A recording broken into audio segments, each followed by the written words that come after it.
ఈరోజు ball task జరిగింది. Ball టాస్క్లో కెప్టెన్ ఎవరయ్యారంటే, అంతకుముందు వన్ డే కెప్టెన్ ఉన్న మన ఇమ్మాన్యుయల్ ఇప్పుడు 1 వీక్ కెప్టెన్ అయ్యాడు.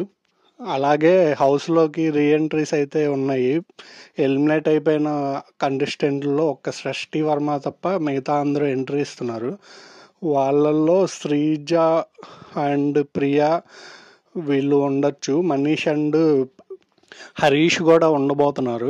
సీజన్ 8లో చూసాం కదా, మన సోనియా వచ్చి నామినేషన్ ఎలా చేసిందో ఆ టైప్లో తీసుకొస్తున్నారంట. ఎలా ఉంటుందో చూడాలి. ఇప్పటికే వాళ్ళకి లీక్లు వెళ్ళిపోయి విన్నర్ ఎవరవుతారన్నది కన్ఫర్మ్ అయిపోయింది.